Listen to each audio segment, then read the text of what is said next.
Hello student, हम पढ़ रहे थे आपकी पाठ्य पुस्तक ज्ञानोदय कक्षा 4 का 20वां अध्याय, जिसका नाम था भारत माता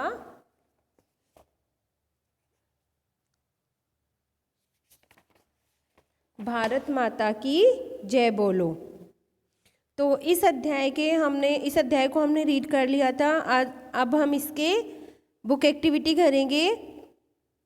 सबसे पहले है हमारे शब्दार्थ। पहला शब्द है सिंचाई। पानी डालना होता है, जिसका अर्थ खजाना। खजाना का अर्थ होता है धन संपत्ति। इसके बाद नेक्स्ट है करघा। करघा होता है इसके द्वारा हाथ से कपड़ा बुना जाता है। इसके बाद है पकाना, होता है बनाना। इसके बाद है हमारे बोलकर वाले प्रश्न।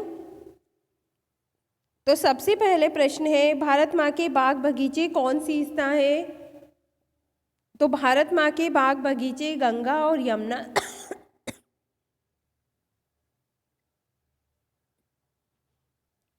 भारत माँ के बाग बगीचे कौन सींचता है? भारत माँ के बाग बगीचे गंगा और यमुना सींचती है।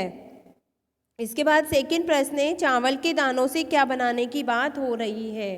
तो यहाँ पर बच्चों आप लोगों ने सबने पढ़ा कि चावल के दानों से खीर बनाने की बात हो रही है। करघों पर किससे कपड़े बनते हैं? तो बच्चों करघों पर रुई के धागों से कपड़े बनते हैं। इसके बाद नेक्स्ट है कविता में माँ किसे कहा गया है और क्यों? ये हमारे रिटर्न वाले प्रश्न है जो कि हमें हमारी नोटबुक में करने हैं। तो कविता में माँ भारत माता को माँ कहा गया है क्योंकि भारत माँ ने बाग बगीचे, गंगा यमुना जैसी नदियाँ, खेत खलियान, करघे, नए नए तरह के कपड़ों और अन्य विशाल वस्तुओं को अपने में समाया हुआ है। भारत के खेतों को खजाना क्यों कहा गया है? तो बच्चों भारत के खेतों को खजाना इसलिए कहा गया है क्योंकि खेतों से गेहूँ, चावल, सरसों, धान जैसी फसलें मिलती हैं, जिससे सारी मानव जाति का जीवन यापन संभव होता है। इसके बाद अगला प्रश्न है कविता के आधार पर भारत की समृद्धि के बारे में बताएं। तो प्रस्तुत कविता में भारत में फलों से लदे पेड़ों वाले बगीचों, अनाज से भरे खेतों और करघों के बनते कपड़ों का वर्णन कर भारत को चारों ओर से समृद्ध दिखाया है। इसके बाद है कविता के माध्यम से कवि क्या कहना चाहता है? तो कविता के माध्यम से कवि भारत की संपन्नता को व्यक्त करना चाहता है। तो ये हमारे प्रश्न हो गए जो कि आपको बुक में करने थे। इसके बाद है बुक एक्टिविटी। तो थर्ड बुक एक्टिविटी है सही पर सही का निशान लगाएं। गंगा और यमुना किसके नाम है? तो गंगा और यमुना बच्चों नदियों के नाम हैं। इसके बाद है दूध में क्या घोलने को कहा गया है? तो दूध के अंदर पहला ऑप्शन है पपीते का रस, सेब का रस, आम का रस और केले का रस। तो यहाँ पर हमें आम का रस घोलने के लिए कहा गया है। किसकी जय बोलने के लिए कवि प्रेरित कर रहा है? तो पहला ऑप्शन है भारत माता की, नदियों की, खेतों की, करघों की। तो फर्स्ट ऑप्शन है भारत माता की।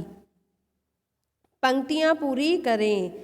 भारत माँ के खेत खजाने, बोरी में चावल के दाने, बुने बुनाए कपड़े दोले, पहन के माता की जय बोले। तो यहाँ पर खेत खजाने, चावल के दाने, बुने बुनाए और जय बोले आएगा।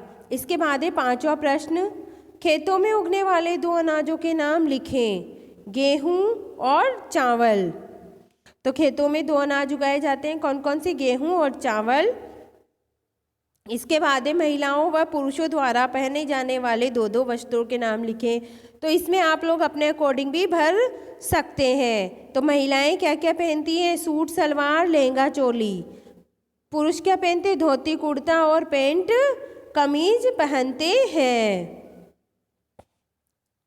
तो इसके अंदर आप लोग अपने उस पर भी भर सकते हैं, जैसे साड़ी पहनती हैं औरतें, साड़ी और लहंगा भी पहनती हैं।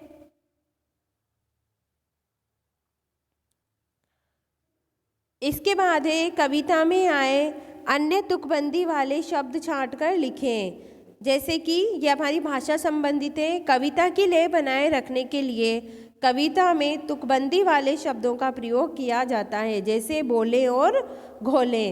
तो कविता में आए अन्य तुकबंदी वाले शब्द छांटकर लिखने हैं आपको। तो पहला शब्द है बगीचे, तो इसकी तुक किससे मिलेगी? सींचे, सींचे से मिलेगी।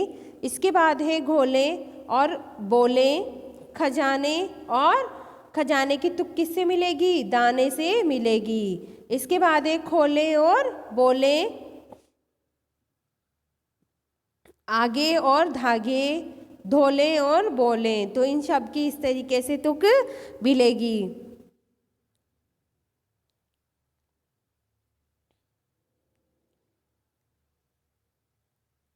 इस कविता को हम सस्वर वाचन भी करेंगे हमारी क्लास के अंदर, तो आप लोगों को ये कविता याद भी करनी है।